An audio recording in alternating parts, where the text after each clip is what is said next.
क्या यह व्यक्ति जो पिता का पुत्र होने का दावा कर रहा है, जो कुछ भी कर सकता है, पिता को उसी तरह सम्मानित किया जाता है जिस तरह से पिता को सम्मानित किया जाता है, जो उठाता है न्याय के दिन मृत और न्यायाधीश? क्या वह व्यक्ति मुसलमान है लेकिन एक नहीं आस्तिक, हाँ या नहीं?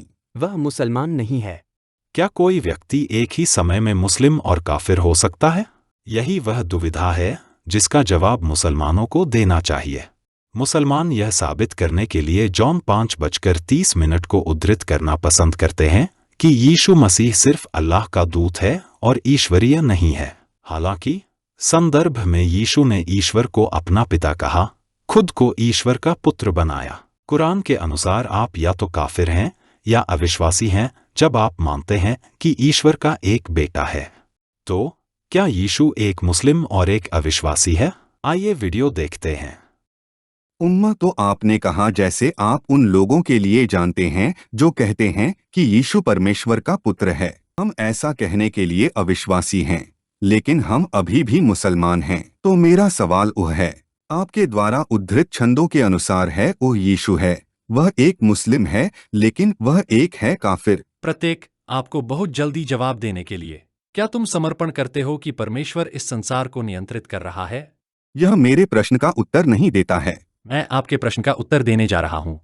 तुम स्वीकार करते हो कि परमेश्वर इस संसार को नियंत्रित कर रहा है और न्याय का एक दिन है, हाँ या नहीं? पक्का।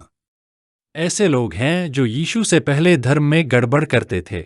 यीशु धर्म को ठीक करने के लिए आया था। यीशु के बाद लोगों ने धर्म में गड़बड़ कर दी। मोहम्मद धर्म को ठीक करने आए थे। मोहम्मद लोगों के बाद नहीं, मैं आपको बता रहा हूं। इसलिए जब आप दावा कर रहे हैं कि यीशु ने कहा कि वह परमेश्वर का भिखारी पुत्र है, तो ऐसा कुछ नहीं है जो यीशु कहेंगे। मैं उन छंदों के बारे में बात कर रहा हूं जिन्हें आपने हमारी बाइबल में हमें साबित करने के लिए उद्धृत किया है कि यीशु एक मुस्लिम है। इसलिए मैं उस बारे में बात नहीं कर रहा हूं जो तुम लोग सोचते हो कि भ्रष्ट है। मैं उन हिस्सों की बात कर रहा हूं जिन्हें आपने उद्धृत किया है, जैसे कि वे भ्रष्ट नहीं हैं। आपने अपने मुंह से कहा कि मैंने आपको सुना, यह दर्ज किया गया है। आपके छंदों में आपने पढ़ा है कि यीशु अपनी इच्छा को पिता को सौंपता है क्योंकि वह सुनता है कि वह न्याय करता है। तो जॉन 5:30 में यीशु जॉन अध्याय 5 में कहते हैं कि वह ईश्वर का पुत्र है और वह अपने पिता को प्रस्तुत करता है। मैं फिर से पूछने जा रहा हूँ, इसलिए आपके द्वारा उद्धृत छंदों के अनुसार क्या यीशु एक मुस्लिम है लेकिन एक अविश्वासी है? यूहन्ना 5:30 कहा जाता है कि यीशु ने अपनी वसीयत सौंप दी थी। लोग कह रहे हैं कि वह ईश्वर का पुत्र है। यह कुछ ऐसा है जो यीशु ने नहीं कहा। एवरी पूछ रहा है कि इस मार्ग में यीशु है। भले ही आप विश्वास करते हैं, भले ही आप मानते हो कि यह भ्रष्ट है, लेकिन क्या वह इस मार्ग में एक मुस्लिम है लेकिन आस्तिक नहीं है? क्योंकि वह कह रहा है कि वह एक बेटा है और आपको उसी तरह उसका सम्मान करना होगा। हम शेष मार्ग के बारे में बात कर रहे हैं। एवरी, हम नहीं करते हैं। हम सदस्यता नहीं लेते हैं कि सुसमाचार 100% सत्य है। हम उन चीजों को उद्धृत कर रहे हैं जो सत्य के साथ संरेखित हैं और जो चीजें सत्य के साथ संरेखित नहीं हैं। हम यहाँ आपको कसौटी के साथ सही करने में मदद करने के लिए हैं, जो कुरान है। हम जानते हैं कि आप विश्वास करते हैं कि यीशु ने अन्य बातें कहीं। हम इस मार्ग के अनुसार कह रहे हैं कि जो व्यक्ति इन बातों को कह रहा है, वह कह रहा है कि वह वही करता है जो पिता करता है। कोई है जो कहता है कि वह है जो पुनरुत्थान पर मृतकों को उठाता है। आपको उसी तरह उसका सम्मान करना होगा जैसे आप पिता का सम्मान करते हैं। जहां वह कहता है वह समस्त मानवजाति का अंतिम न्यायाधीश है, तो क्या एक व्यक्ति जिसने इन बातों को इस अंश में कहा है, वह मुस्लिम होगा लेकिन विश्वासी नहीं होगा? 2 अंक। एक कि मैं आपको पहले की बहस में वापस लाऊंगा जहां हमने आपको बताया था कि यीशु पहले व्यक्ति में बोल सकते हैं, और फिर दूसरी बात यह है कि आप कैसे कह रहे हैं कि पुत्र को कैसे परिभाषित किया गया है। इसके साथ अस्पष्टता है। हाँ या नहीं? एक क्षण। यहूदी पुत्र को उस तरीके से परिभाषित करते हैं जैसे आप पुत्र को परिभाषित करते हैं। दाऊद परमेश्वर का पुत्र था। वह परमेश्वर के पुत्र बेनु एलोहीम हैं। बाइबल में परमेश्वर के कई पुत्र हैं। इसलिए जब आप इसे एक भिखारी बेटे के रूप में ले रहे हैं, तो जब आप पाठ्यक्रम से हट गए थे, लेकिन यह कहना जरूरी नहीं है। यीशु कह रहा था कि मैं भिखारी पुत्र हूं। मेरे पिता, मेरी मां के साथ एक निश्चित रिश्ता था, और यहां मैं बिना पिता के आता हूं, यही समस्या है। बिल्कुल, बिल्कुल। यार यह बहुत ही सरल है यार। हमने आपसे यह सब नहीं पूछा कि हमें फुलाना गंभीरता से नहीं चाहिए। सवाल का जवाब दें। आपके प्रश्न से कुछ प्रश्न मुझे क्षमा करें। मुझे खेद है। जैसे मैं ऐसा नहीं कर सकता।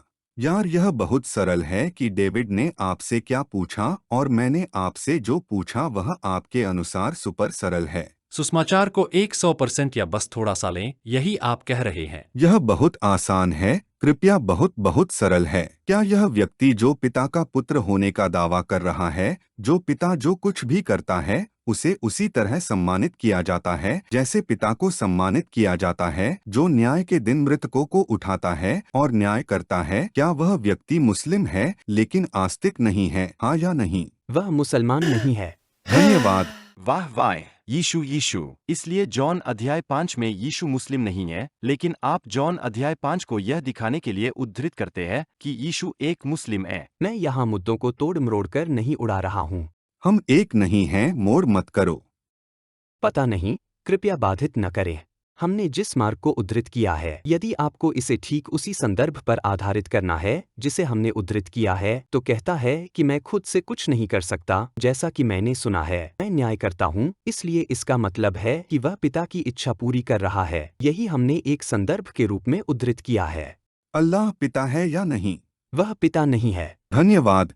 इसलिए अगर कोई दावा कर रहा है कि अल्लाह उनका पिता है तो वे सही मुसलमान नहीं हैं। पहले बात स्पष्ट करें, क्या अल्लाह को पिता कहा जाता है? आध्यात्मिक पिता? नहीं, कृपया मुझे अल्लाह पिता इस किसी भी अर्थ में नहीं, रूपक रूप नहीं। से किसी भी अर्थ में पूछने दें। आप दोनों ने सिर्फ इतना कहा कि अल्लाह किसी भी मायने में पिता नहीं है, इसलिए इससे कोई फर्क नहीं पड़ता कि यीशु किस अर्थ में पुत्र होने का दावा करता है, चाहे वह पैदा हुआ हो, चाहे वह किसी भी अर्थ में रूपक हो। यदि आप अल्लाह के पुत्र होने का दावा करते हैं तो आप मुसलमान नहीं हैं। तुम लोगों ने अभी अपने आप को पकाया यार। यूहन्ना 5 से 30। हमारी चर्चा के जवाब में शुएब ने बताया कि वह यूहन्ना 20 पर गया, जहां यीशु कहते हैं कि मैं अपने पिता और तुम्हारे पिता, अपने परमेश्वर और तुम्हारे परमेश्वर के पास चल रहा हूं। तो ध्यान दें कि आप जिस आयत पर जाते हैं, आप दोनों सहमत थे कि यह इस्लामी नहीं होगा, और फिर भी आप इसे अपनी बात का बचाव करने के लिए उद्धृत कर रहे हैं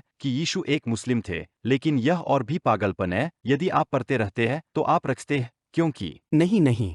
अगर वास्तव में हाँ, मैं जो कुछ भी चाहता हूँ उसे पजूंगा। पद 22 में एक ही मार्ग में कुछ छंदों के बाद यह कहता है कि यीशु ने उन पर फूंक दी और कहा कि पवित्र आत्मा प्राप्त करो।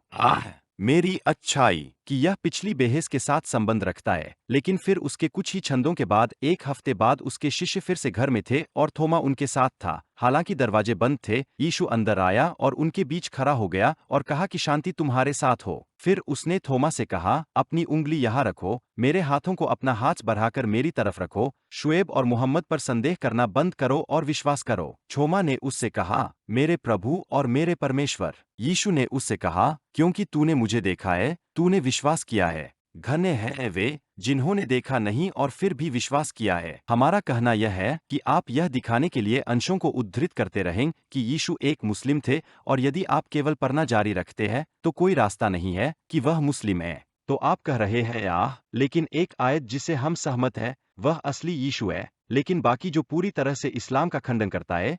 यद्यपि यह सब अभी बनाया गया है, यह यीशु के बाद मार्ग नहीं है जिसे आप उद्धृत करते हैं, और शाब्दिक रूप से आपको बस इतना करना है कि इससे पहले या इसके बाद पढ़ा जाए, और यह दर्शाता है कि यीशु संभवतः आपके अनुसार नहीं कर सकता है। रुको, आप हमारे शब्दों को संदर्भ से बाहर ले जा रहे हैं, जैसे मैं कहता रहता हूं कि यह शब्दार्थ का खेल है। कैसी विडंबना है। हम संदर्भ से बाहर ले जा रहे हैं, और तो आप वही काम कर रहे हैं। हम केवल वही कर रहे हैं जो आप यीशु के साथ करते हैं, बस इतना ही। ठीक है, तुम मुझे बोलने दो। वे छंद दे रहे हैं और हम संदर्भ उद्धृत कर रहे हैं। यह कुछ मुसलमानों की बेईमानी और अज्ञानता को प्रदर्शित करता है, जो बाइबल को उद्धृत करते समय शास्त्र को गलत तरीके से प्रस्तुत करते हैं। इसलिए धोखा न खाएं। जब मुसलमान आपको बाइबल से कुछ भी बताते हैं तो संदर्भ की जांच करें।